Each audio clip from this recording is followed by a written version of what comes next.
everyone, and welcome to the Carolina Center for ABA and Autism Treatments presentation on an introduction to applied behavior analysis. Today, we will talk about autism spectrum disorder. We're going to dive in depth on applied behavior analysis. We will discuss board-certified behavior analysts and registered behavior technicians. We'll talk about our company here, Carolina Center for ABA. We'll offer you guys some references, our contact information, and then dive into questions and feedback. So to start, I want to introduce myself. My name is Kaysen Smith. I graduated from Campbell University in May of 2017. I began working as an RBT here at Carolina Center in June of 2017. I began a master's program at Ball State University in applied behavior analysis with an emphasis on autism in January of 2018. In August of that year, I began working as a teacher at a private school for children in autism in Fayetteville, North Carolina. After school, I continued my job as an RBT.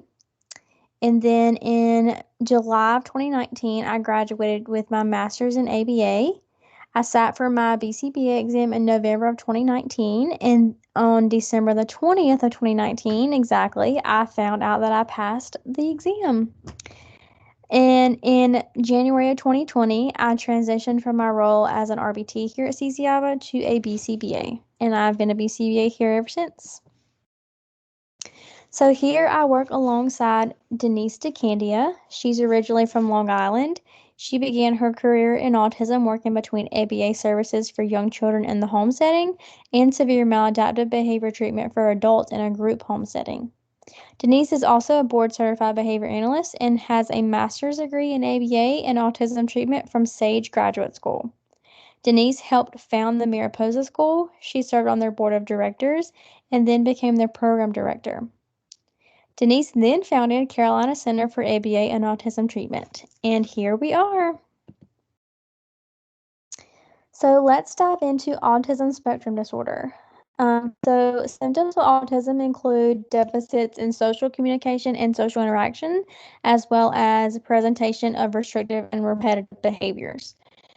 So a lot of individuals think that or see autism as those very prominent social deficits, those of developing and maintaining friends, deficits in functional communication, and social emotional reciprocity. Some individuals with autism also engage in stereotypy, inflexible routines, restricted fixated interest, or hyporeactivity to sensory input. So all of these symptoms are not present in every single individual with autism. Some symptoms are present, some symptoms are not. Every individual with autism is different than the next. You will never meet any two individuals that are diagnosed that are the same. The presentation of autism. So symptoms of autism can be present in the early developmental period of an individual's life, or they may not be present until later in an individual's life. So for example, I have a client who was diagnosed with autism at 2 years old, and I also have a client who was diagnosed with autism at 11 years old. So again, it depends on the symptoms, it depends on the individual, and how prominent those symptoms are. Symptoms of autism can cause clinically significant impairment in social, occupational, or other important areas of current functioning, which is why we want to talk about treatment for autism. So in order to receive a diagnosis of autism, a diagnostic evaluation screening with a developmental psychologist will be needed. That psychologist will use different autism assessment tools along with the DSM in order to diagnose that individual. An autism prescription from a pediatrician is also needed in order for the individuals to access insurance-paid services. So services such as ABA or occupational therapy or speech therapy, things like that. So this map here is a heat map of children with autism in North Carolina. So if you look closely at the different counties, there are numbers inside each county. Those numbers represent the number of children with autism related to an ABA provider in that county. So if you look, for example, at the more rural counties, I'm from Bladen County, so I'm gonna point out Bladen County here. The number here is 999. If you compare that to the more populated counties, such as Cumberland County, which has 59, those are very different there. So again, this is just a heat map of children with autism in each county in North Carolina. Here we have some additional information and visuals about autism. So in 2014, there was a 1.7% prevalence of autism in children that were diagnosed with autism. There's also proven cost benefits tied to early intervention, meaning that if a child is diagnosed early, there is a potential 2/3 savings from that early intervention program. That's very huge and important to note there. Also at the bottom, it's important to recognize the difference between 2012 and 2019. In 2019, there were 49 states that had passed an autism mandate.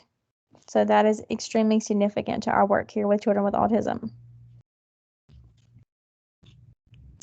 Okay, so now we'll move into talking about applied behavior analysis, or ABA for short. ABA is an empirically validated, evidence-based method for changing behaviors by which clinicians identify a specific behavior, then implement an intervention of altering antecedents or consequences. Clinicians then measure that behavior and then refine that intervention until a successful improvement is realized. So this is exactly what we all do in ABA on a daily basis. We identify a target behavior that we want to work on with an individual. We implement an intervention with that. We measure that target behavior, and then we kind of tweak the intervention until we see that target behavior is either increasing or decreasing, whichever direction we want to go in there. In ABA, we can teach several different skills. So some of those include learning how to learn, social skills, communication, and adaptive living skills, which can include motor skills, eating, toileting, dressing, self-care, those types of things.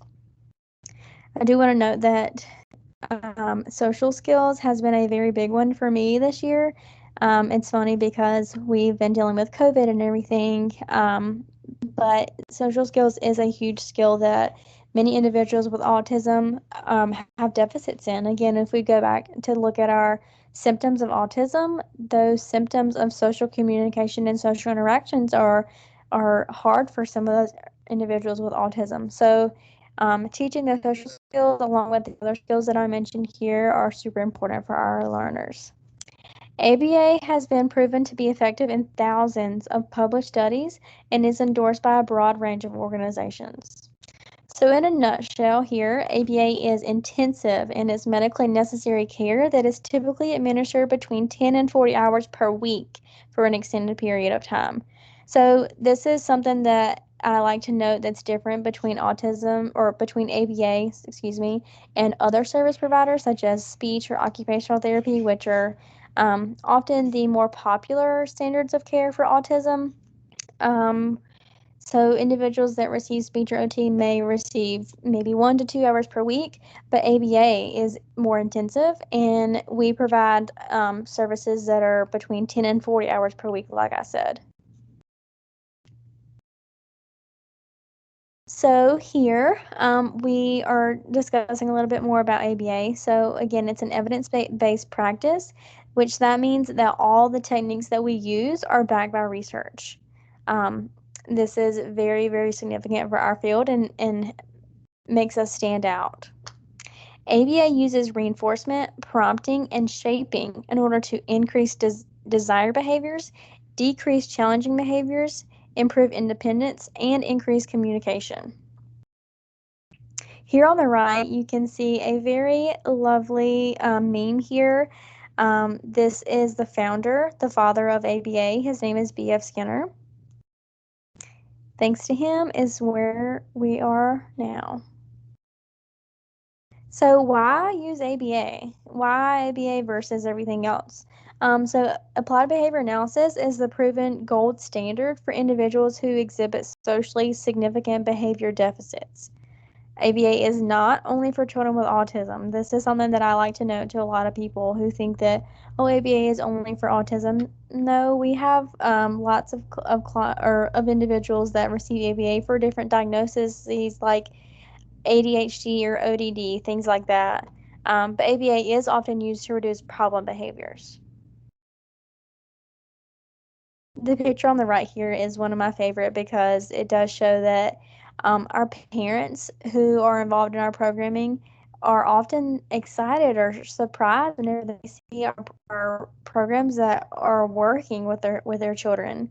Um, so that's one of my favorite parts about the job is working with the parents and being able to help them cope with their children. So it's a team effort here. So I love that about ABA. So uses of ABA. ABA can be used as therapy for individuals with autism, ADHD, ADD, ODD, and OCD. ABA can also be used in organizational behavior management, in animal training, classroom management, self-management, so many more different things. This visual here also represents different uses and of applications of ABA as a whole. So data collection. This is a huge part of our field. Everything in ABA is based on data that we collect. So for example, ABC data is something that is often collected during sessions. ABC data stands for antecedent, behavior, consequence. So antecedent is what happens immediately before the behavior. So that's the first thing that happens. Behavior explains the topography or what the behavior looks like. So what actually happened? Was the individual crying or screaming or hitting things? What exactly did that look like? And then the consequence is what happens immediately after the behavior. So what what happened? Who did what? What did the individual do? What did you do? Things like that. So this as a whole is what we call a three-term contingency. Here is a snapshot of our online data collection system. This is actually one of my clients that I took a screenshot of off their program. Of course, all identifiable information is not on here for HIPAA and client confidentiality purposes. But as you can see here, we can decide what the antecedent was, what the behavior looked like, and what the consequence was. So for example, was the antecedent a denied access? Was there a demand presented? What did the behavior look like? Was it elopement? Was it a behavioral episode? Was it aggression? Things like that. And then the consequence. What happened in the environment after that behavior? Was the demand continued? Was denied access continued? Was there redirection? What exactly happened? And then on the last column, it's just a free text column where our providers can just enter in any additional information that can help the supervisor or BCBA kind of connect the environmental features with what happened during that behavior. And then our next slide here is also a screenshot from our online data collection system. Again, this is also one of my clients, but again, all information is not present, so that client is not going to be able to be identified here. But I just wanted to point out a few things. So in the top left corner, you can see a timer. So the session was an almost 4-hour session, which is pretty typical for ABA. Some clients receive sessions that are shorter in duration or sometimes longer in duration, depending on the client, of course. And in the middle, we have the client targets that client is currently working on. In the middle, gathers information about a peer. This is a social skills goal. So it looks like the RBT is collecting a frequency for this social skill goal. At the top is another goal, but I want to point out the different things here. So there are buttons for individual or independent. I'm sorry, independent, full verbal model, indirect verbal, full physical. All these are different types of prompts. So depending on the target, we'll have different prompts in our data collection system, and depending on the client or what prompt was used to evoke the correct response, that provider will select that prompt and enter it in our data collection system so that the supervisor or BCBA can see which type of prompt was used to evoke a correct response.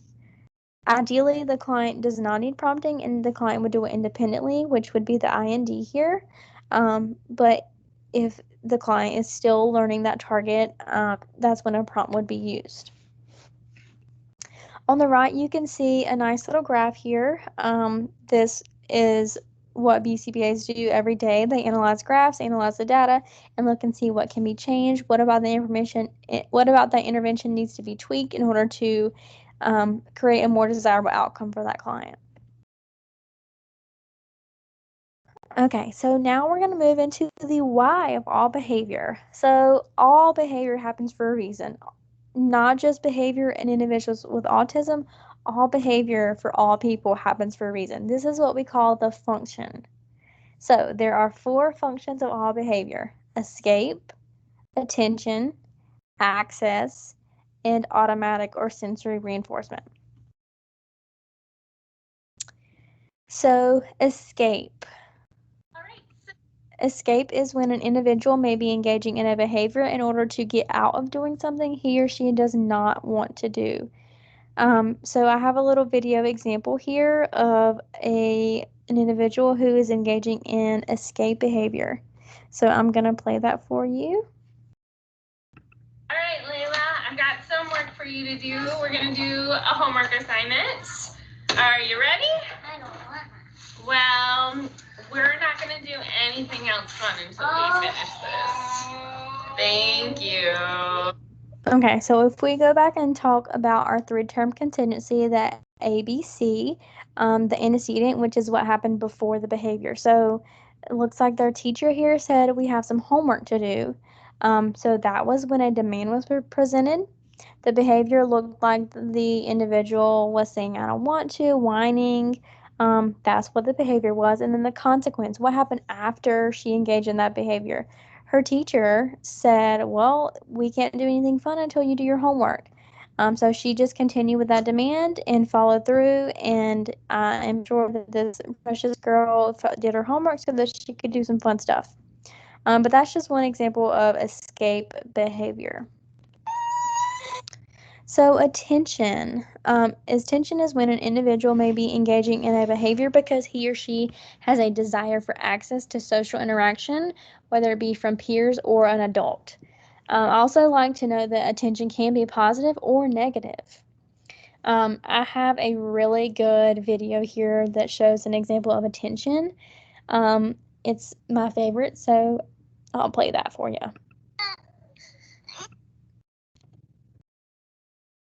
Whoops, okay. Back on the right slide now, excuse me.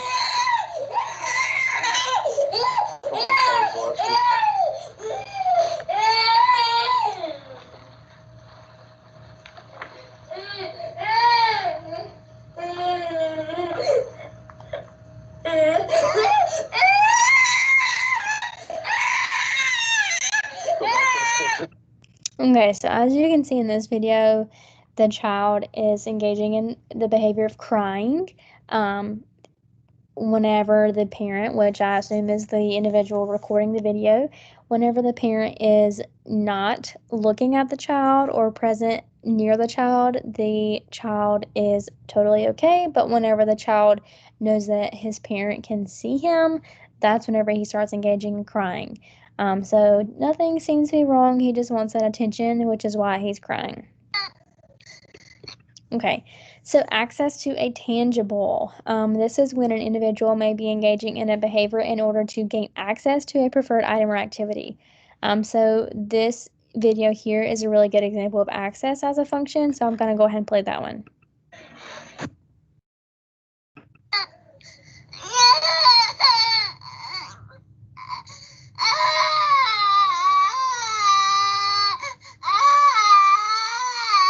Lola, no more Dora, honey. I'm sorry. It's time for bed. It's 7:30. No, we have to turn Dora off at 4. Yeah, no. Okay, so in this example, you can see this precious girl crying. That's the behavior there. It sounds like she really wants to have some Dora time. So mom is not letting her have Dora time because it's bedtime. So she's crying in order to try and get Dora time. She really wants that. So that was an example of access there. Okay, so last function, automatic reinforcement. This is when an individual may be engaging in a behavior in order to obtain some type of internal sensation that is pleasing or to remove an internal sensation that is aversive. So this is also known as self-stimulatory behavior or sensory. So these two videos here are two different examples of automatic reinforcement. There are many different types of behaviors that could be considered automatic reinforcement. These are just two very common examples that I thought would be good to show you guys here. The first one is nail biting. So this is one that I am personally guilty of. I can personally say that I catch myself biting my nails whenever I'm kind of feeling anxious or nervous about something. So that is one that I like to think about. Is something that I do to remove an internal sensation that is aversive. The other example here is hair twirling.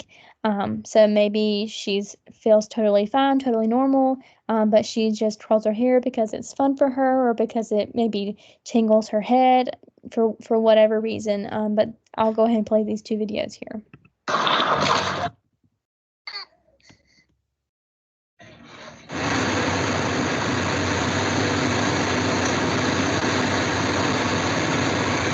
So that one was hair twirling.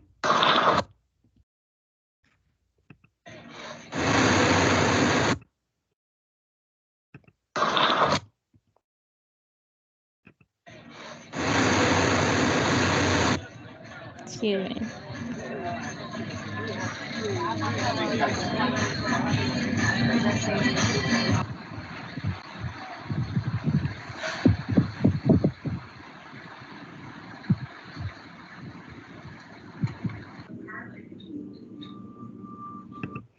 So I do like to show all those settings there. In all three different settings, it's noted that she was engaging in nail biting when she was by herself every time. So that's why we can rule out that it's not a function of access or attention or escape. She's by herself and engaging in nail biting, so it's most likely an automatically reinforced behavior.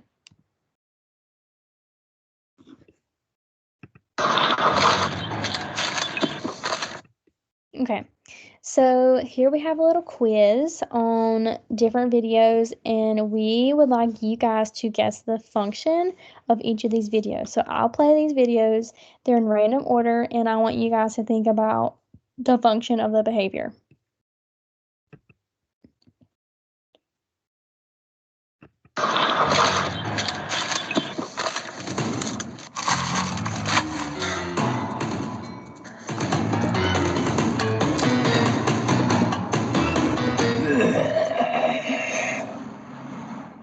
Yeah, there's got to be a better way out of a traffic ticket. Okay, that one's probably my favorite one, but as you saw in that video, the guy pulled out a ketchup packet and splattered it on his shirt in an attempt to escape a ticket. I doubt that worked, but that was a pretty funny example of escape of, why he put the ketchup on his shirt.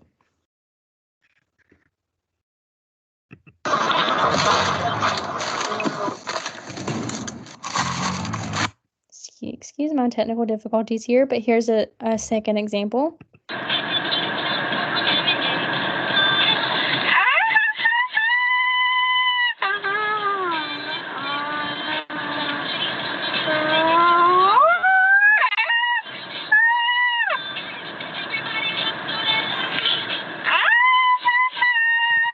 Okay, so that is an example there. The individual was engaging in some, looks like stereotypy and some repetitive movements, vocal sounds there. So the function of that one would be automatic reinforcement. He's by himself. There's no clear antecedent, no clear consequence. The individual is likely engaging in those behaviors for automatic reinforcement, internal sensation, in other words. So I'm going to try and play these other two videos without messing anything up.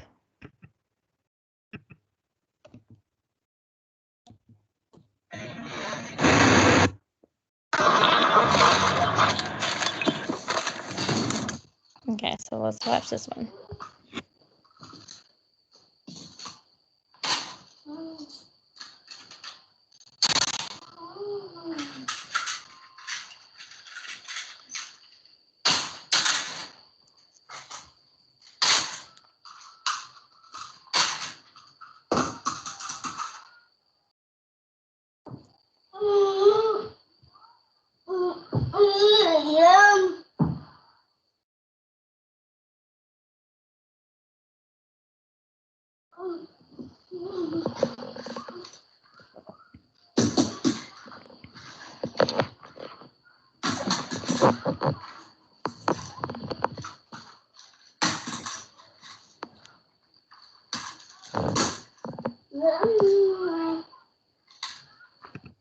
Okay, so that there, the behavior is when the individual is throwing the trains and slamming the trains on the floor.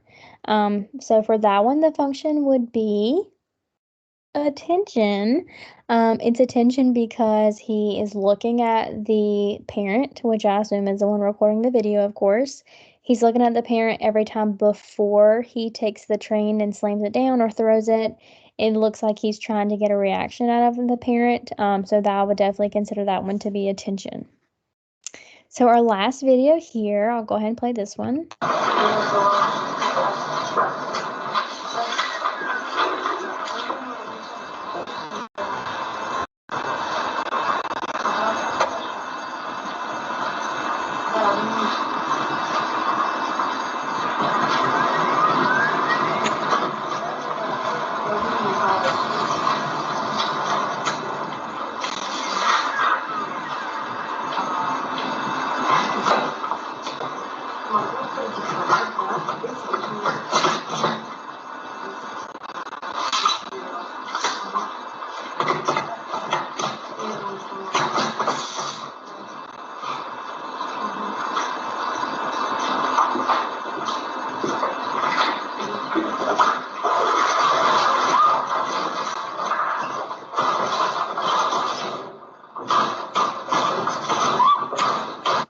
Okay, so in that example, you can see that the individual got a little angry at the end, but focus on the beginning and middle parts there. The individual was engaging in a lot of behaviors with the, looks like, printer or copy machine. He was lifting the flap up and down. He was pulling things out of the machine. He was trying to obtain something from the printer or copier. So the function here would be access. I hope you guys got all those right there.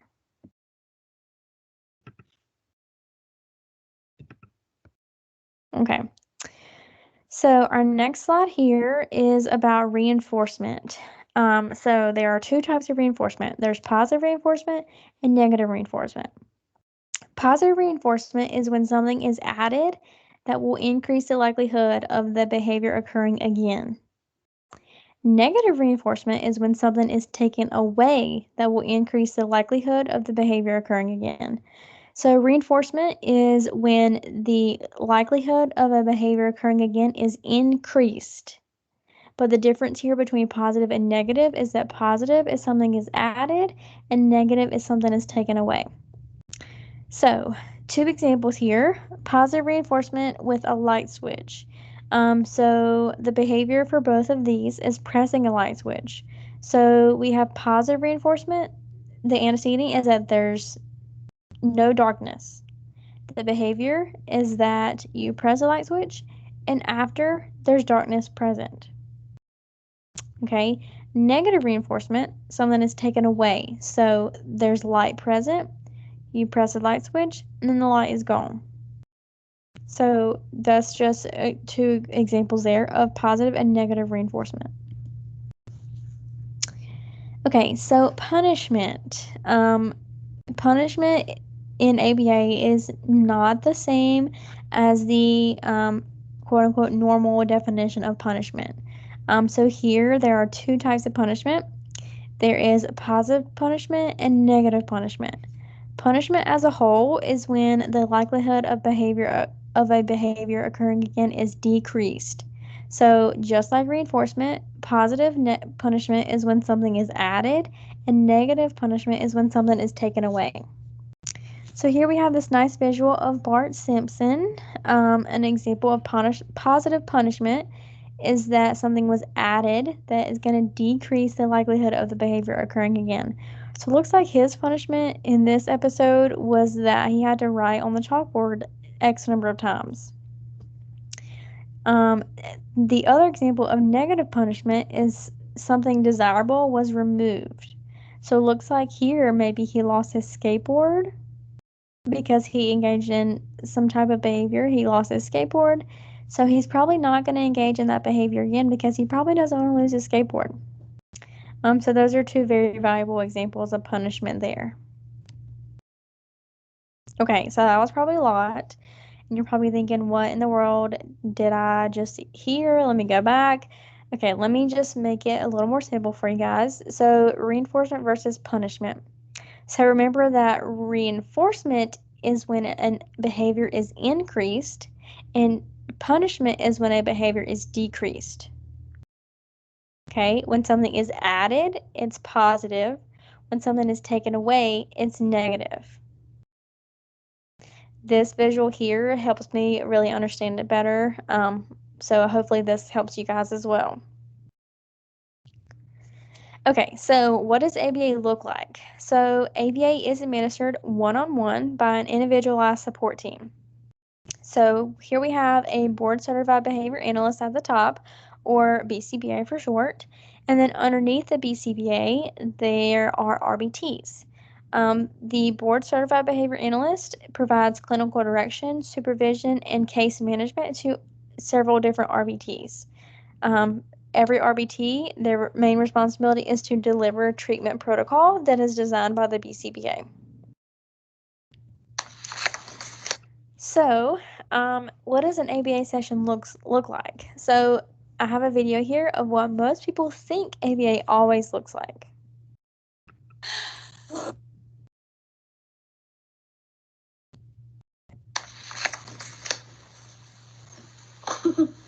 Duncan, give me the fox. You got it, buddy. That is the fox. Touch the fox. Good job. Okay. Duncan, touch the key. Good job touching the key. Very nice, buddy. Give me 5. Good job. Okay, so this does happen in ABA. This is what we call discrete trial training, but this is not what ABA sessions always look like for 4 hours straight. A lot of times ABA looks like this.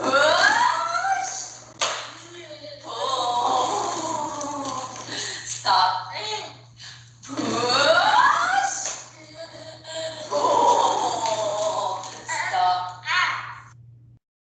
Okay, so this is one of my favorite videos because it's something that I do on a daily basis with some of my clients. Here she's teaching some functional communication with this learner. She is modeling the skill of pushing the car, pulling the car, and stop. And every time that she does that action, she states the word. So eventually this will increase the client's likelihood of him demanding or him repeating that word in order to receive a push or pull as reinforcement. Try his back. So ABA often looks like this as well.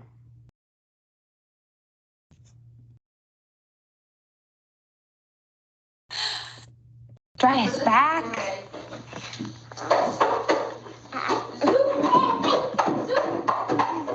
Try his toes. Toes.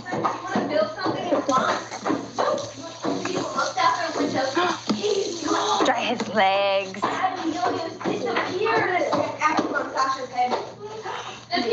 Toes.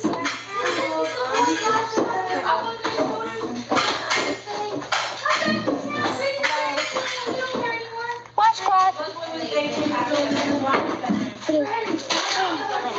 Belly. Oh my goodness, look at me. Oh, big hug. Big hug. I'm gonna make up for Kelly.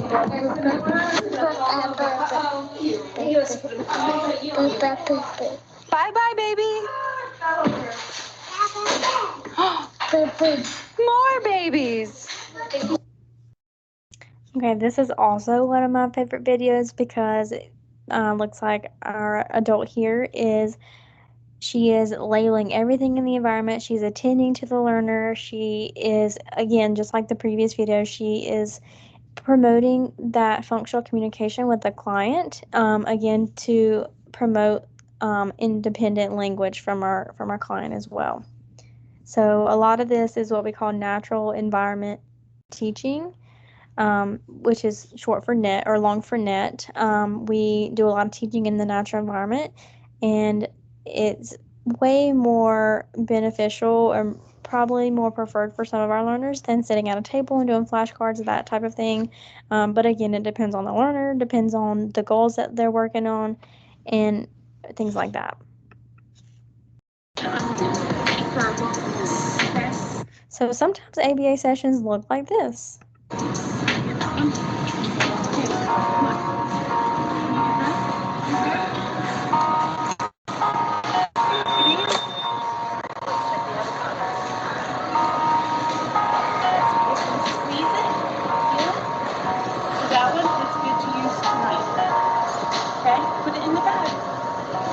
Turn this way. Turn this way. Turn.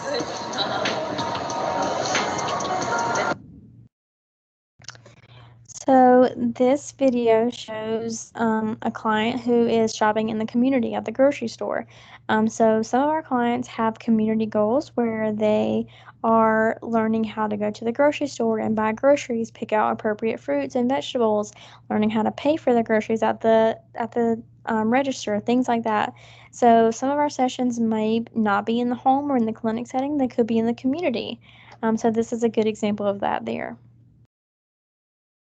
Okay, so let's talk about the role of an RBT. So as we said it a little bit earlier, RBTs work under close, ongoing supervision from a board-certified behavior analyst. RBTs also pair constantly with their client. This is something that I personally note to all of my RBTs is not just pairing and developing a relationship with our clients on day one or week one.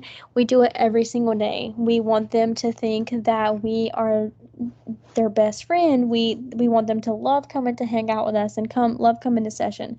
So it's definitely important that our RBTs pair constantly with their clients. RBTs also collect data on behaviors through direct observation. So again, in our online data collection system, like we showed earlier, that's where our RBTs would go in and collect data during session. RBTs communicate behavioral intervention results to parents and caregivers. So at the end of the session each day, the RBT gives a report to the parent and lets them know what they did during session that day, the progress that was made, so on and so forth.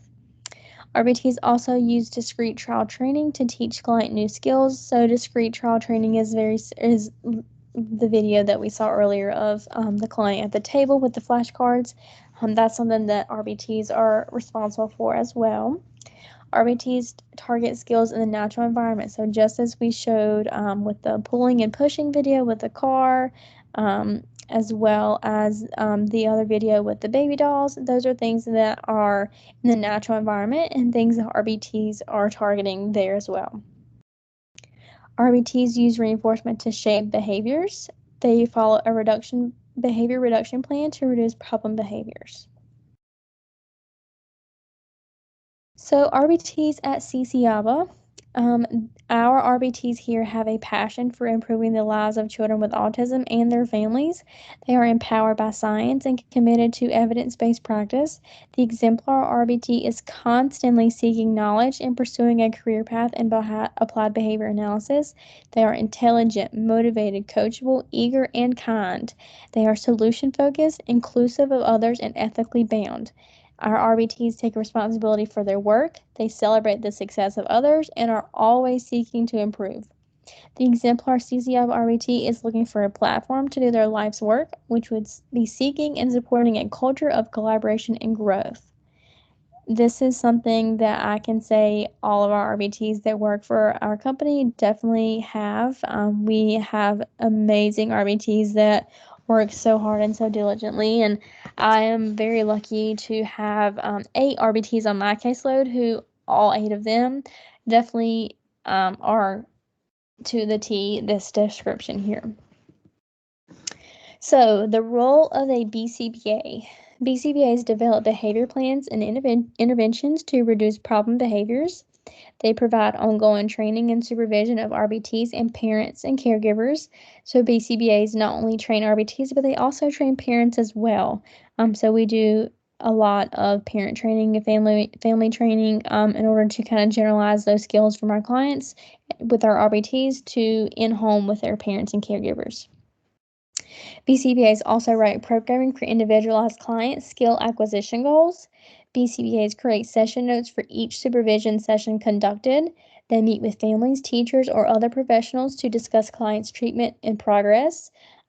So, speaking of collaboration earlier, it's important that the BCBAs are open to collaboration, especially for our clients who receive other services. So, I have personally met with not only the families, but clients, teachers, clients, speech therapists, clients, occupational therapists, clients, doctors, things like that, all for the success of our clients. So it's important that we're all a team and we're all on the same page so that we can promote full success and independence for our clients.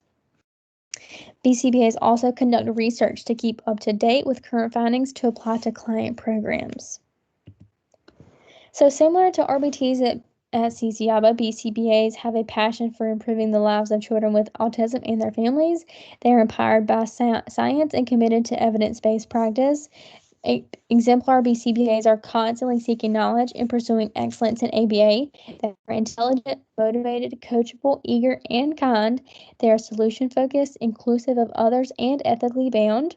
They take responsibility for their work, they celebrate the success of others, and are always seeking to improve.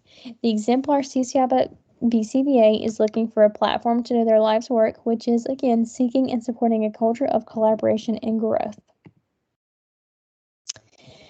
So, ABA services at Carolina Center for ABA. So, the types of services that we offer are individually designed services for each client and family. We offer clinic-based, in-home, and community-based services. We have comprehensive and focused services. So, comprehensive services are services that are between 30 and 40 hours per week, and focused services are services that are between 10 and 29 hours per week. We also offer special programs here at CCIABA, like a classroom readiness program. We, thanks to COVID, now have a virtual Hangouts social group as well, so a lot of our clients are loving that. And we also offer family training.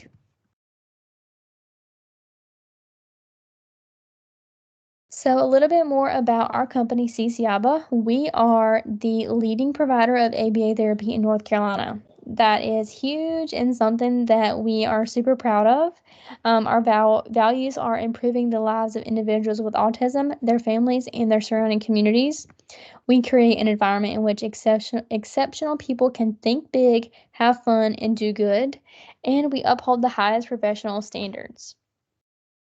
So while there are a lot of other ABA companies and providers out there, we tend to stand out in that we have the leading organization in clinician training and high quality care. That's something that we definitely strive for, is providing high quality services, and that's something that I can definitely say that not only I but my colleagues and RBTs definitely strive for.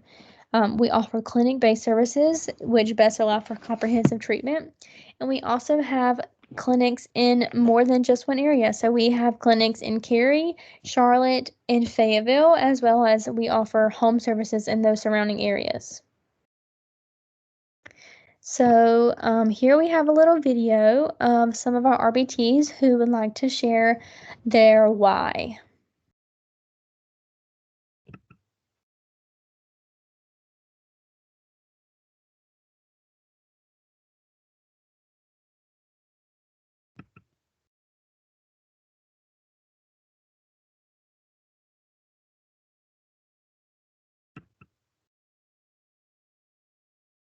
not sure why we can't hear it. Let me try that one more time.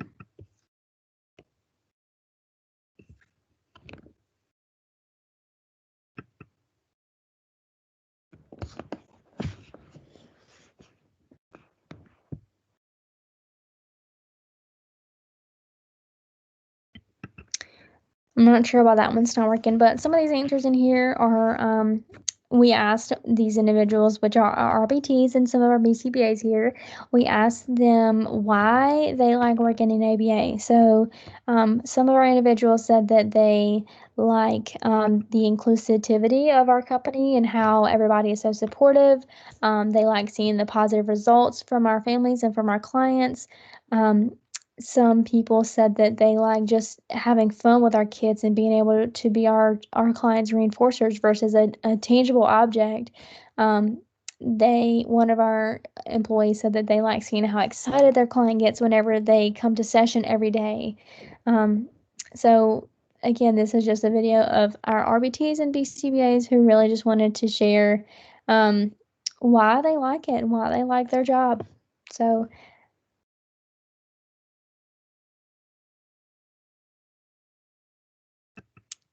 all right.